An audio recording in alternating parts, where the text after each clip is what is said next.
আজকে কিছু কথা শেয়ার করছি। শেয়ার না করে পারছি না তাই করছি। শেয়ার করার জায়গাও নেই বলতে পারেন, তাই করছি। একটা মেয়ে যখন নতুন বিয়ে করে শ্বশুরবাড়িতে আসে, ঠিক কটা মেয়ে এমন ভাবনা নিয়ে আসে বলুন তো? যে আমি গিয়েই তাদের সাথে লড়াই করব, ঝগড়া করব, অশান্তি করব। আর তার চাইতে বড় কথা, সেই মেয়েটা সেই বাড়িতে কিন্তু ১ম পা দেয়। আর সেই বাড়িতে কম করে ২০-২২ বছর আগের থেকে সেই বাড়িতে প্রত্যেকটা মানুষ থাকে। তো ঘরের কোনায় কোনায় কি, পাড়াতে কি, কোথায় কি, তারা সম্পূর্ণ কিছু জানে। একটা মেয়ে এত শক্তিশালী হয় যে পরের দিন এসেই তাদের সাথে ঝগড়া করতে শুরু করে দেবে? এত শক্তিশালী, এত মনোবল কারোর থাকে? আবার জিতেও যায়, তাদের উপর টর্চার করতে শুরু করে দেয়। এরকমটা হয়? জানি না। বিয়ের পর একটা মেয়ের পাড়ায় বেরোতে বা বাইরে বেরোতে মোটামুটি যাদের মধ্যে ন্যূনতম শিক্ষা আছে, বাইরে হয়তো বেরোয়, রাস্তাঘাটে প্রয়োজনে যায়, যাদের মধ্যে মোটামুটি শিক্ষা জ্ঞান আছে, পাড়ায় গিয়ে বিকালবেলা সন্ধ্যাবেলা কালচার করা, এই সমস্ত জিনিস করতে কিংবা পাড়ায় বেরোতে কম করে ২ থেকে ৩ বছর লেগে যায়। একটা মেয়ে যখন বাচ্চা হয় তখন আস্তে আস্তে সে বেরোয়, দু একজনের সাথে কথা বলে। তাহলে বিয়ের পরদিনই বা বিয়ের ২-১ দিন পর সেই মেয়েটা ঠিক কটার সময় ঘুম থেকে উঠছে, কী পোশাক পরছে, কী খাচ্ছে, কেমন রান্না করছে, রান্নায় নুন কম হচ্ছে না ঝাল হচ্ছে, তার মায়ের সাথে কী কথা বলছে, পাড়ার লোক কীভাবে জানে? কাদের মাধ্যমে জানে? সেসব ছাড়ো, সেটা তো বাড়ির ব্যাপার। এবার আসে আরও একটা ব্যাপারে, সেই মেয়েটার বাপের বাড়িতে কী ঘটছে না ঘটছে, কী হচ্ছে না হচ্ছে, সেটা কী করে পাড়ার লোক জানে? কার মাধ্যমে জানে? এগুলো মেয়েটা কন্টিনিউয়াসলি দেখতে থাকে, সহ্য করতে থাকে। কারণ মেয়েদেরকে এগুলো সহ্য করতে হয়, কারণ তারা পরের বাড়িতে আছে। যদি তুমি তার বিরুদ্ধে প্রোটেস্ট করো, তাহলে তোমাকে বাড়ি থেকে বের করে দেওয়া হবে। এবার আমরা মেয়েরা কী করি, মধ্যবিত্ত বাড়ির মেয়েরা ভাবি যে বাবা অনেক কষ্ট করে বিয়ে দিয়েছে আমাদেরকে, বাপের বাড়িতে গিয়ে উঠবো,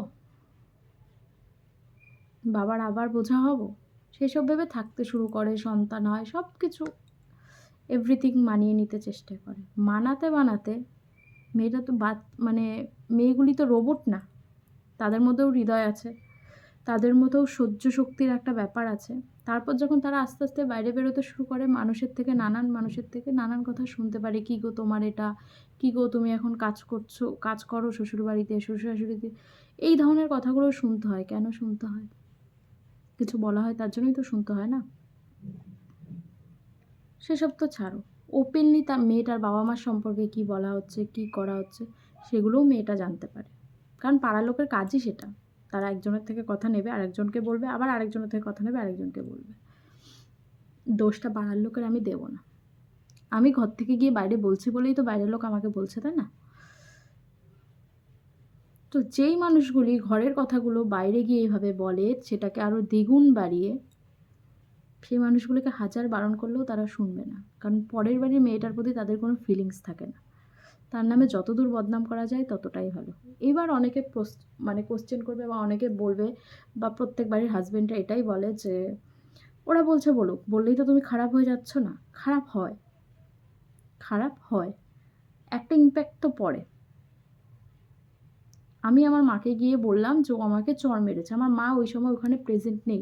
কিন্তু আমার মা এটা বিশ্বাস করবে, আমার আপন মা। এবার আমি আমার বন্ধুকে গিয়ে যখন বলবো, সে কিছুটা হলেও বিশ্বাস করবে। পরের দিন যখন তাকে দেখবে ভাববে, ইস! ও ওকে মেরেছিল। এই ওয়ার্ডটা তার মুখ দিয়ে বেরোবে। যখন আমরা কারো সম্পর্কে কন্টিনিউয়াসলি অনেক খারাপ কথা শুনি, তখন তার প্রতি একটা খারাপ ধারণা আমাদের মনে তৈরি হয়। এটা সত্যি কথা। প্রত্যেকে ভেবে দেখবে, তৈরি হয়। তারপর যখন মেয়েটা বাইরে বেরোবে, তখন যখন লোকে তাকে আড়ে চোখে দেখবে, মেয়েটা এগুলো সহ্য করবে। তার বাপের বাড়ির সম্পর্কে বদনাম সহ্য করবে, নিজের সম্পর্কে কন্টিনিউয়াসলি বদনাম সহ্য করবে। কিন্তু প্রতিবাদ করতে পারবে না। চোখের ওপর সব দেখবে, কোনো প্রতিবাদ করতে পারবে না। এরকম করতে করতে মানুষ কতদিন সহ্য করবে? তারপর কি হয়? হয় মেয়েটার একটাই উপায়, বাড়িটা ছেড়ে চলে যাও। যদি স্বামী সাথ দেয় তো স্বামীর সাথে যাও। সাথ না দিলে সংসার ছেড়ে চলে যাও। আর সংসার ছেড়ে না দিলে ওপরে ঝুলে পড়ো। এবার যারা মোটামুটি মান সম্মানের ভয় পায় বা বাপের বাড়ি সেরকম আর্থিক সচ্ছলতা নেই, তখন তারা কি করবে? মৃত্যুটাকে বেছে নেয়। গিয়ে কোথায় যাবে বাচ্চা নিয়ে? আর সমাজের যা অবস্থা, বাইরে ঘরে থেকেই টেনে নিয়ে গিয়ে রেপ করছে, আর বাইরেতে বেরোলে তো হলোই।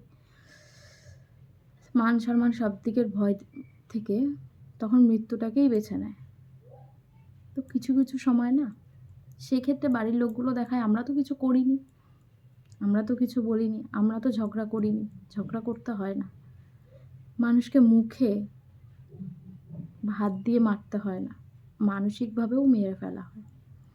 দুনিয়াতে এমন অনেক মেয়ে আছে যারা এইভাবে মানসিকভাবে তিলে তিলে মৃত্যুর পথে এগিয়ে যায়, আর একটা সময় নিজেদেরকে শেষও করে ফেলে। এছাড়া কোনো উপায় নেই তো। তাদের কথা কে শুনবে, কে বুঝবে? আর বোঝার কোনো প্রয়োজনও কারোর দায়ও নেই।